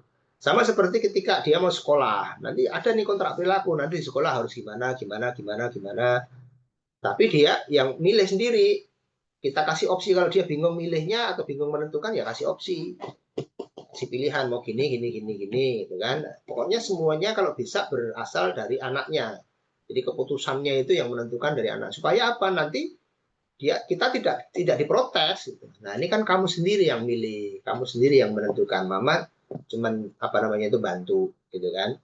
Nah, nanti kalau memang dia nggak mau atau misbehave, ya biarin aja. Nanti tinggal konsekuensinya ini yang harus diterapkan. Nah, Bapak Ibu juga konsekuensinya harus konsisten. Jangan sampai konsekuensinya nggak diberikan. Akhirnya nanti dia nggak merasa nggak ngaruh. Aku juga nggak ini juga misbehave. Istilahnya nggak ada hukuman gitu lah. Nah, barangkali itu yang bisa dilakukan, Bu Jika. Oke, baik Pak. Terima kasih Pak. Pertanyaan selanjutnya ya, semoga Ibu Indah sudah mudah memahami ya. Nanti kalau masih ada ini yang ingin tanyakan, keraguan-keraguan bisa lanjut mungkin DM sama Bapak ya Pak. Boleh ya Pak? Ya, boleh silakan. Oke, Ibu Yusnita. Selamat pagi Pak Amir. Saya Nita, Ya. ibu dari anak ASD laki-laki 11 tahun. Anak saya sensitif terhadap suara, jadi tidak bisa mendengar suara musik yang tidak dia sukai. Biasanya langsung tutup telinga atau kabur. Terapi apa yang harus diterapkan agar hipersensitifnya berkurang sehingga mau mendengarkan musik? Terima kasih. Ya, baik. Nah, kalau ini musik itu akan lebih mudah, Bu, karena kalau musik kan gampang. Nanti Ibu caranya adalah desensitization input sensory. Desensitization itu adalah istilahnya grading stimulus. Umpamanya nih musik yang musik yang harus dia dengar atau yang musik yang diperdengarkan itu nanti volumenya itu dimulai dari volume di mana dia masih toleran atau masih bisa mendengar. Biasanya itu anak-anak Ibu pasang speaker aktif lah, speaker yang kecil ya, speaker nanti sambungin aja ke YouTube atau apa. Dimulai dari musik yang memang dia suka. Nah, nanti itu volumenya dinaikkan. Volume awal itu kalau bisa jangan lebih dari 50% ya volumenya.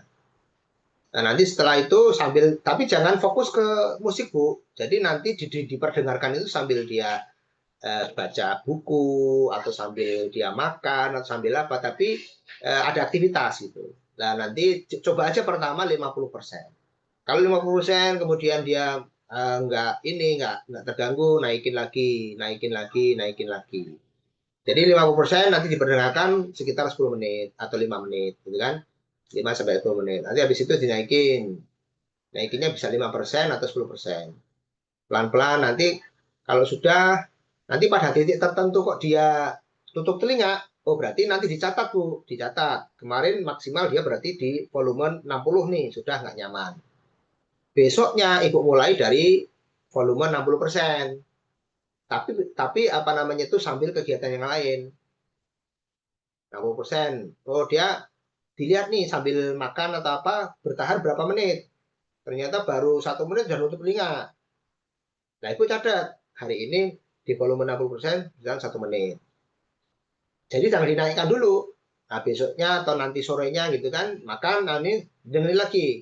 60% lagi. Tadi 1 menit. Ini naik apa turun nih? Oh, ternyata bisa nih jadi 1,5 menit. Tulis 1 menit. Nah, kalau sudah sampai 5 menit konsisten, baru dinaikkan lagi volumenya. Jadi, umpamanya 65 atau 70%.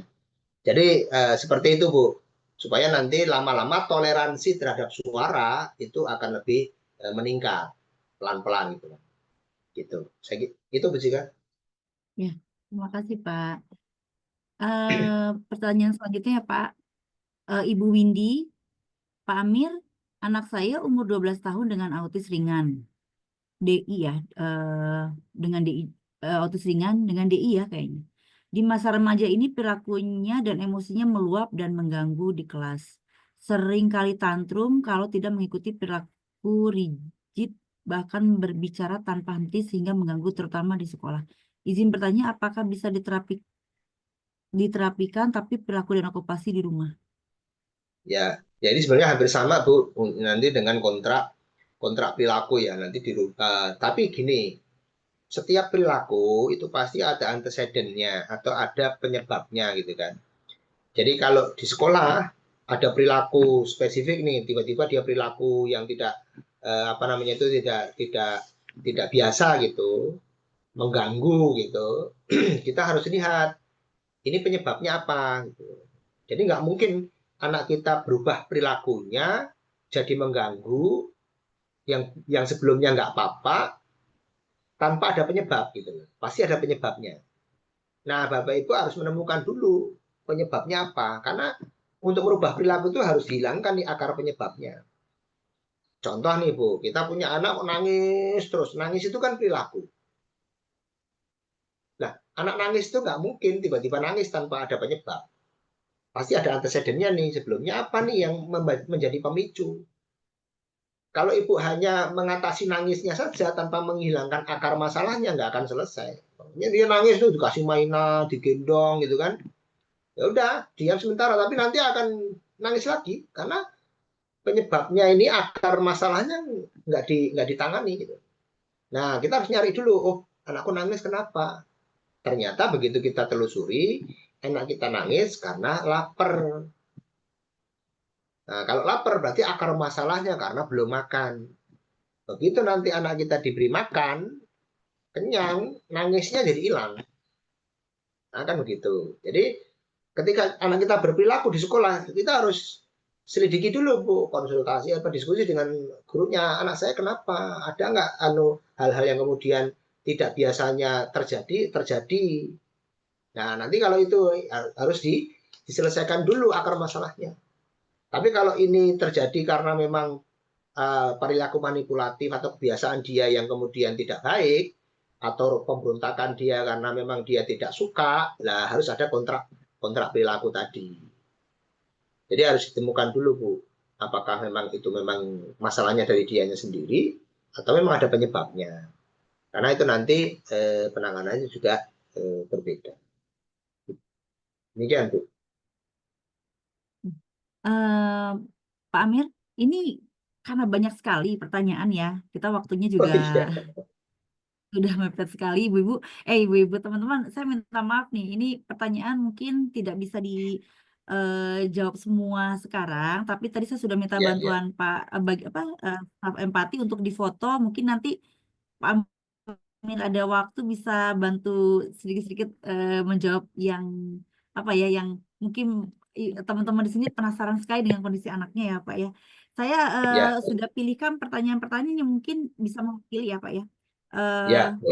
Ibu Sri ya, dari Ibu Sri Ida, anak 19 tahun tidak bisa jongkok. Pengaruhnya terhadap kesehatan bagaimana? Dan bagaimana mengalihkan kebiasaan berbicara sendiri. Memang kan anak ASD ini tantangannya suka bicara sendiri ya Pak. Anak saya juga masih suka. Ya, ya, Nah ini ya. mengalihkannya katanya bagaimana? Itu Pak dari Kalau Ibu Sri. tidak bisa jongkok itu Bu, apa namanya? Nanti motorik postural kontrolnya harus dilatih. Jadi otot-otot posturalnya, otot-otot tulang belakangnya harus dilatih. Kemudian muscle core itu muscle di area perut juga harus dilatih. Kemudian juga harus dilihat anak nggak bisa jongkok itu apakah memang ada ini gangguan-gangguan di sendinya atau adalah gangguan-gangguan di ototnya atau ada pemendekan otot. Jadi ketika performa motorik itu tidak bisa dilakukan dengan baik, itu pertama yang dilihatnya adalah organnya. Jadi anatomisnya bagaimana, organ-organnya bagaimana, apakah ada gangguan. Kalau sudah tidak ada gangguan, berarti kan mungkin aspek sensorinya tadi. Jadi nanti memang harus dilihat Bu. Tapi kalau secara umum kalau dari apa namanya itu profil sensori motoriknya dilihat dulu proprioseptifnya bagaimana. Proprioseptif yang terkait otot dan sendi ya. Kemudian motorik itu mulai dari posturalnya bagaimana, kekuatan ototnya bagaimana. Paling tidak itu.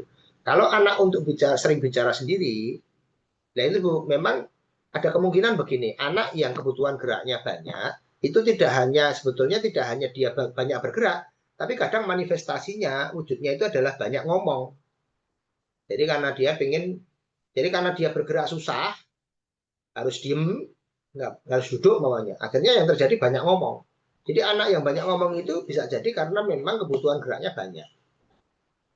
Nah, kalau kebutuhan geraknya banyak, solusinya adalah ya memberikan input geraknya, memfasilitasi agar kebutuhan geraknya bisa tercukupi.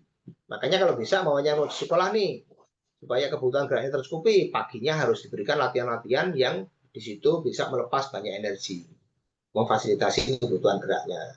Nah kalau sudah, baru itu nanti di sekolah relatif kemungkinan insya Allah akan lebih minim kebutuhan geraknya, ngomongnya juga akan lebih nggak terlalu banyak. Jadi gitu Bu. Tapi harus diingat, biasanya energi yang berlebih itu akan ngumpul lagi, intervalnya itu sekitar 6 atau 7 jam. 6 jam atau 7 jam kemudian itu ngumpul lagi tuh energinya. Nah itu harus dirilis lagi tuh, harus di manage lagi tuh supaya tidak banyak gerak lagi. Gitu Bu Cika. Pak, kalau dikasih calming itu mungkin kan nggak Pak membantu? Bisa juga Bu, bisa juga. Kalau memang tidak memungkinkan kemudian dia dikasih aktivitas gerak karena memang tidak ada yang ngawal ya bisa dengan teknik-teknik namanya deep pressure pada sendi-sendinya atau dengan sandwich teknik. Ya kan bisa itu. Sandwich itu nanti ada bantal, anaknya di tengah-tengah, di atasnya bantal gitu kan. Atau calming dengan selimut atau yang lain dengan teknik-teknik untuk calming itu bisa saja Bu. Tapi sebetulnya kalau memang dia akar masalahnya adalah kebutuhan gerak yang tinggi, ya memang harus dirilis karena itu nanti nggak akan segera selesai itu kalau hanya cuma di calming aja. Calming mungkin akan temporary dia akan diam. Tapi kalau memang di dalam sistemnya ini kebutuhan geraknya masih sangat tinggi, memang anaknya itu energinya berlebihan, memang harus dilepas.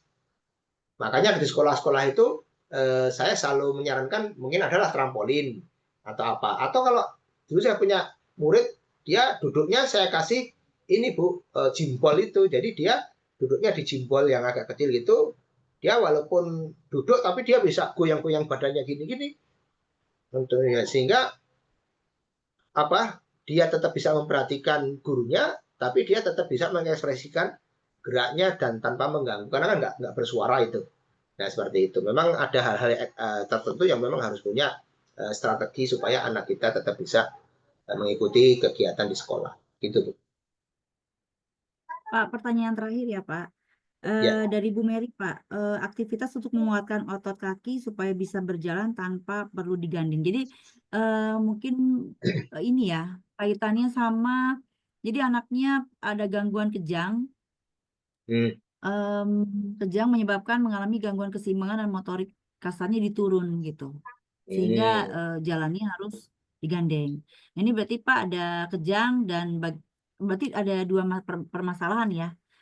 Ya. Nah ini bagaimana Pak untuk menguatkan kembali otot kaki akibat kejang? Ya, yang pertama memang kejang ini harus dikelola Bu ya. Jadi pengalaman saya ketika kita sudah melatih anak sudah secara kemampuan sudah lebih baik, tapi begitu nanti kejang itu biasanya akan mundur lagi karena memang kejang itu akan mempengaruhi saraf otak dan kemudian tergantung saraf mana nanti yang kemudian terganggu gitu kan. Kalau memang ternyata begitu kejang yang menjadi lemah adalah saraf motoriknya, nanti kemampuan motoriknya pasti akan mundur. Nah, pertama jadi memang harus dikelola. Maksudnya dikelola kan kita memang tidak bisa ya kemudian memastikan anak kita nggak akan kejang lagi. Tetapi mengantisipasi lah Bu, kita harus mengantisipasi supaya tanda-tanda yang memungkinkan anak itu akan kejang itu harus dihindari. Jadi mamanya kalau mamanya ada indikasi anak kita panas mamanya, udah bagaimana caranya supaya suhunya turun. Atau mungkin kondisi-kondisi yang memicu anak kita kejang juga harus betul-betul dihindari. Entah itu kecapean lah atau apalah itu harus betul-betul dihindari. Karena begitu kejang nanti pasti itu ada kemampuan tergantung nanti area di otak mana yang akan terganggu, itu nanti ke performa motoriknya juga akan terganggu. Nah, kemudian kalau untuk latihan di spesifik, mamanya di kaki, itu nanti dilihat Bu, dampak dari kejangnya ini ada nggak abnormalitas dari tonus otot. Apakah ototnya jadi spastik, kaku gitu kan, atau flaccid, jadi lemah. Nah, ini yang harus ditangani dulu. Karena biasanya gitu, kalau habis kejang, ada nih abnormalitas dari otot. Nah, ini harus dinormalisasi dulu. Kalau dia ototnya kaku, spastik, ya harus dilemeskan dulu. Kalau dia ototnya flaccid, lemes gitu ya, itu harus dikuatkan dulu. Karena kalau ini belum normal, dilatih jalan juga nggak akan optimal gitu kan, nggak akan efektif. Nah, kalau sudah, baru nanti dilatih jalan bertahap lah sesuai dengan kemampuannya. Kalau ternyata tidak ada lingkup gerak sendinya nggak ada masalah, ini ya udah langsung bisa latihan jalan. Namanya pertama ya dengan alat bantu, kemudian dengan alat bantu minimal, terus kemudian dengan pendampingan maksimal, lama-lama dengan pendampingan minimal gitu kan, lama-lama bisa mandiri. Kalau bisa, atau juga didesain track dengan track yang ringan, pasti bisa dibantu kan, ada tuh namanya jalan masih pakai dengan kayak treadmill itu, jadi jalannya masih dipakai dengan bantuan mesin, mamanya gitu kan. Nanti lama-lama supaya lebih kuat dikurangin seperti itu. Pak, ini pertanyaan terakhir sekali Pak ya. Ya, baik. Dari Mama Ezar. Assalamualaikum Pak Amir, anak saya ASD dan ADHD, umur 5 tahun, sudah terapi dari umur 18 bulan. Belum bisa meniru dan komunikasi dua arah. Kalau diajarkan ngomong, mulut saya ditabok. Dan tingkahnya luar biasa, makannya susah. Kalau mau hanya nasi putih sama telur ceplok saja. Itu tenaga luar biasa dan jam tidurnya berantakan. Minum air putih dalam dot, Pak. Apakah ini perlu dikasih obat, Pak, untuk ADHD-nya? Dulu awal-awal terapi DRS dapat obat tak diminumkan beberapa kali, anaknya lemes, habis itu sudah nggak ke RS lagi.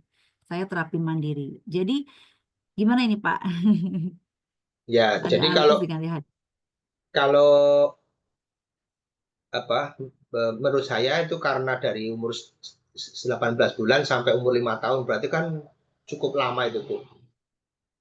Terapinya sudah cukup lama. Yang perlu dilihat apakah memang programnya pas gitu ya. Karena kalau menurut saya ya Bu, kalau sudah terapi bertahun-tahun, saya kira ya saya nggak tahu, kalau memang sudah banyak kemajuan, berarti memang mungkin problem. Karena gini, anak-anak itu problemnya memang shifting Bu, bergeser.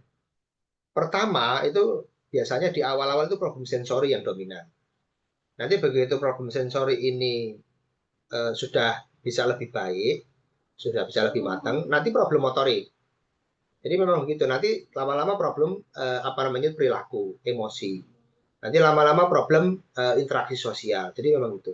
Nah, yang terjadi itu banyak kasus yang problem-problem bawahnya ini belum matang, ya kan? Aspek-aspek yang sensorinya belum matang, itu sudah dikasih terapi-terapi yang lain, atau justru di skip.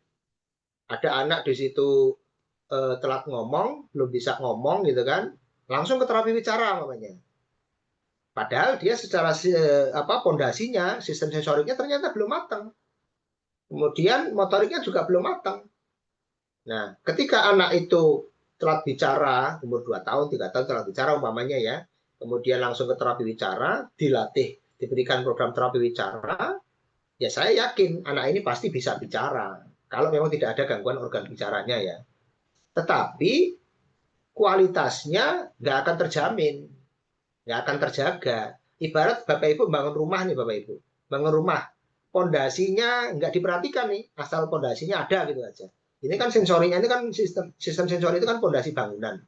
Ketika kita bangun rumah, pondasinya nggak dimatangkan, nggak dikuatkan, bangunan rumah itu nggak akan kokoh, nggak akan bisa berdiri dengan kualitasnya dengan kualitas yang bagus. Akhirnya bangunan itu gampang roboh. Ketika Bapak Ibu anaknya telah bicara, langsung ke terapi bicara umpamanya nih. Nah nanti ya bisa bicara, tapi akhirnya kualitasnya nggak terjamin.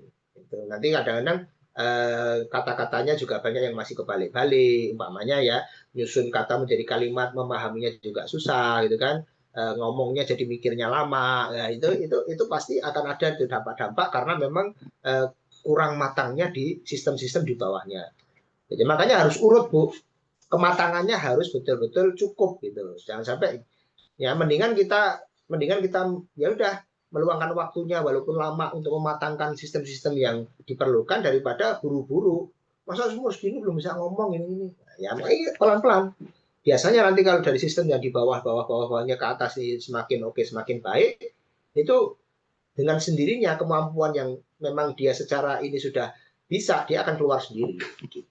Jadi memang harus pelan-pelan dilihat lagi, Bapak Ibu. Kalau menurut saya, apalagi sudah 5 tahun ya terapi kok ini, coba deh dievaluasi ulang, dilihat, oh sensorinya masih sudah matang belum, motoriknya, persepsinya matang apa belum. Jangan-jangan memang belum matang gitu. Kok ini karena sudah umur 5 tahun lebih dan terapinya sudah dari umur setahun kok masih seperti ini gitu loh. Itu memang harus coba dievaluasi secara menyeluruh gitu, Bu.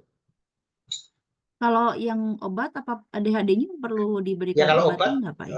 nanti bisa konsultasi ke dokter, Bu. Saya tidak bisa memberikan saran yang lebih spesifik karena nanti dokter yang akan lebih bisa menilai apakah perlu obat atau tidak. Kalau saran saya, selama masih bisa ditangani tanpa obat, itu akan lebih baik. Tapi kalau memang nanti pada tataran tertentu sudah memang tidak bisa ini harus ada intervensi obat, ya nanti dokter akan bisa membantu. Ya, ya Pak.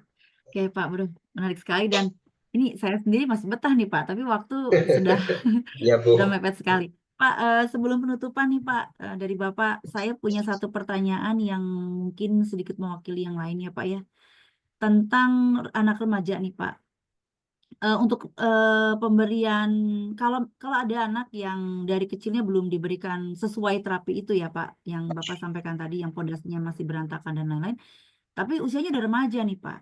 Nah ini bagaimana ya Pak pemberian yang sesuai okupasi terapi dan pemberian sensori integrasinya yang sesuai. Lalu ketika anak sudah tumbuh gitu Pak, apakah perlu lagi, jadi terapi okupasi ini sampai usia berapa gitu loh Pak. Jadi apakah perlu lagi diberikan terapi sensori setelah remaja tetap perlu diberikan atau sudah di stop berganti sama yang lain misalnya olahraga atau apa gitu Pak. Jadi untuk remaja ini Pak, tingkatan remaja ini seperti apa gitu Ya. pendekatan Ya, okupasi. kalau saran saya, Bu, jadi kalau terapi okupasi itu lifetime, Bu, dari mulai pediatri sampai geriatri itu ada.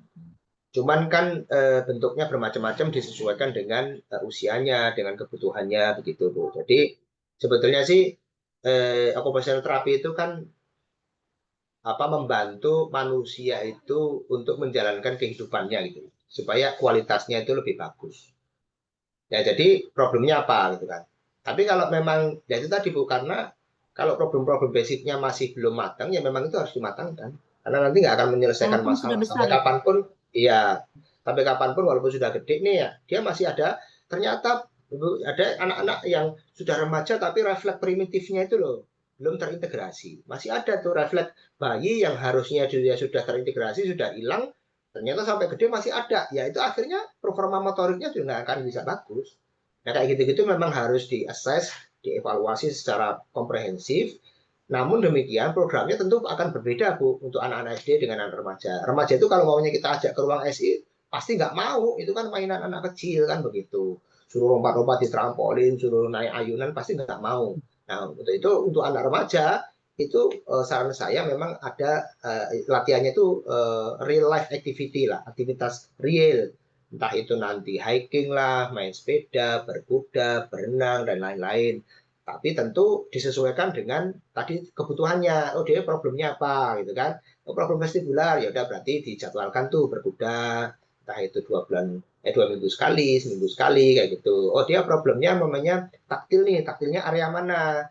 Area tangan namanya. Udah, Bu, diajak Bu tiap hari bikin adonan gitu kan.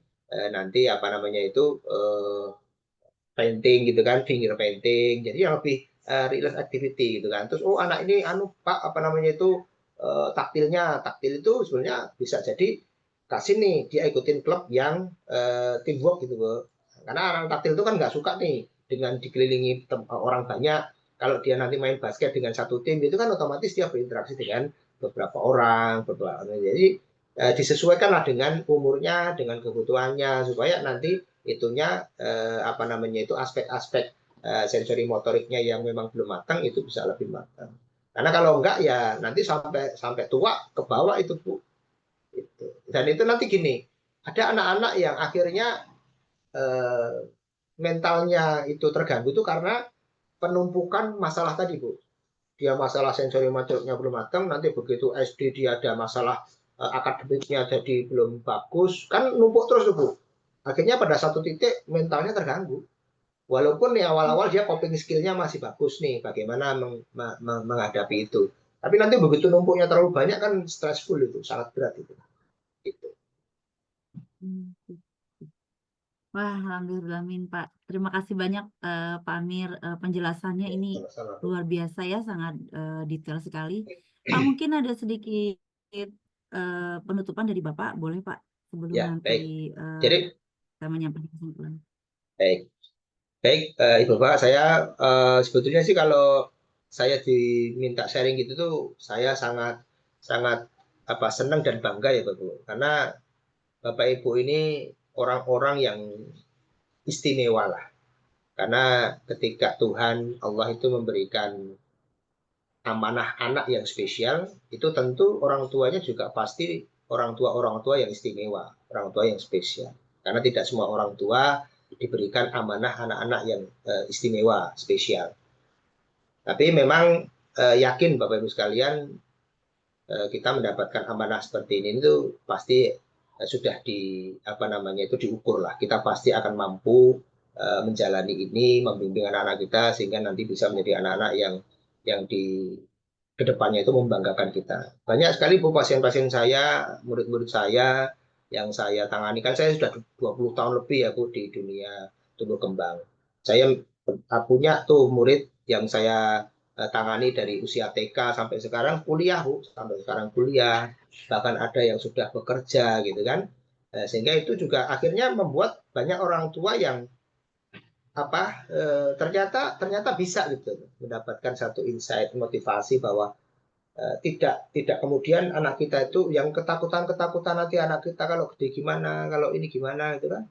Ternyata banyak bukti bahwa kalau orang tua itu terus berusaha, berdoa, tidak pantang menyerah gitu kan. Dan kemudian memang ya ini perlunya ibu masuk ke komunitas, karena apa? Bisa saling sharing, bisa konsultasi, diskusi dengan orang-orang yang memang mempunyai ilmu gitu kan. Sehingga saya yakin nanti suatu saat anak-anak kita akan membuat kita bangga. Dan itu nanti selain itu kan kita punya simpanan pahala yang luar biasa Bapak Ibu. Jadi pesan saya tetap Bapak Ibu tetap semangat, dan kalau saya apapun yang saya bisa bantu, saya akan bantu secara maksimal lah.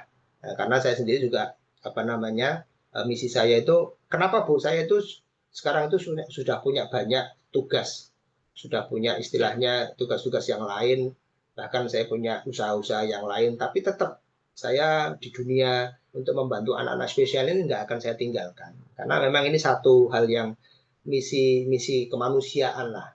Dan saya juga punya ini Bu, punya rasa kepuasan tersendiri, rasa bangga tersendiri kalau bisa membimbing anak yang dulunya nggak bisa apa-apa, bahkan ada yang mau ngapa-ngapain takut, ya kan? Orang tuanya juga nggak yakin nih anak ini akan berhasil, tapi kemudian saya bisa membimbing, membantu, membuktikan bahwa anak ini ternyata punya masa depan yang hebat. Gitu. Saya punya murid Bu, dulunya, susahnya minta ampun, tapi sekarang bisa kuliah di UGM. Bayangin, anak spesial, anak SD Bu bisa kuliah di UGM. Gitu kan? Ada yang bisa kuliah di Trisakti, ada yang sudah jadi sekretarisnya anggota DPR. Jadi kan ibaratnya kita jangan melihat anak kita sekarang, asal kita terus, karena amanah itu kan tergantung kita bagaimana kita membawa amanah tersebut. Asal kita, tugas kita itu kan cuma dua Bu, Bapak Ibu. Pertama ikhtiar, usaha, yang kedua doa. Yang menentukan hasilnya seperti apa kan nanti yang di atas. Dan tugas kita dua itu, sambil terus kita berdoa, sambil terus kita berusaha, ya nanti saya yakin hasilnya itu yang terbaik. Saya kira itu Bapak Ibu, saya mohon maaf ya apabila ada yang tidak berkenan, dan karena waktunya memang cukup pendek ya. Nanti barangkali di lain kesempatan kalau memang kita dijodohkan lagi bisa bertemu, nanti bisa lebih banyak sharing lagi. Baik ya, cukup. Kurang lebih maaf. Assalamualaikum warahmatullahi wabarakatuh. Ya, Waalaikumsalam warahmatullahi wabarakatuh. Terima kasih Bapak. Bapak mungkin bisa sebutkan Instagram Bapak kira-kira apa Pak? Oh Mungkin ya, nanti Bapak ada Ibu, yang bisa. kalau Instagramnya @amiruddin.ms ya, @amiruddin.ms, atau ketik aja nama saya Amiruddin Supartono, nanti ada tuh. Saya punya IG 2, kalau yang Amiruddin Supartono itu memang IG yang resmi, itu biasanya saya sharing-sharing terkait dunia kerja saya. Ada lagi yang Amiruddin SP itu yang IG personal. Jadi Bapak Ibu nanti kalau memang DM, pilih saja yang Amiruddin Supartono, yang @amiruddin.ms gitu. Ya Pak. Alhamdulillahirrahmanirrahim. Terima kasih teman-teman sudah hadir di sini. Jadi kesimpulannya Pak, kita bisa melakukan terapi di rumah, tapi jangan lupa kita tetap harus punya pendampingan dari ahli ya Pak ya. Dan Betul, kita betul. harus mau belajar untuk memahami profil anak kita, dimulai dari bisa membaca ini ya Pak ya, buku milestone-nya itu pasti ada ya Pak ya, pasti ada buku milestone-nya. Juga nanti mempelajari piramida belajar, baru kita bisa terjun untuk memberikan stimulasi kepada anak sesuai profil anaknya, tidak berlebih, tidak juga kurang gitu ya, tapi sesuai dan cukup, dan harus terus mengevaluasi anaknya secara berkala ya Pak ya, dengan terapis yang mendampingi kita gitu ya Pak ya. Dan sekarang kan musimnya online ya Pak, kita bisa konsultasi online mungkin ya Pak ya, dengan terapis. Jadi teman-teman yang jauh dari jangkauan center bisa cari tahu, bisa googling di mana ya center yang bisa online gitu ya Pak ya, kurang lebih seperti itu ya. Atau banyak lah sekarang di IG, di mana-mana yang bisa online, jadi bisa untuk mendampingi kita di rumah. Yang pasti kita bisa memberikan simulasi di rumah untuk anak, baik secara tahapannya, maksudnya secara sesuai dengan jenis terapinya, juga bisa melalui aktivitas kemandirian ya Pak ya, aktivitas kemandirian itu juga sangat membantu perkembangan anak. Itu saja dari saya, dari Empati dan dari Pak Amir. Terima kasih atas perhatiannya. Mohon maaf apabila ada kata-kata saya dan sikap saya yang kurang berkenan. Assalamualaikum warahmatullahi wabarakatuh. Alhamdulillah. Waalaikumsalam Sampai ketemu warahmatullahi lagi minggu wabarakatuh. depan, teman-teman. Ya, izin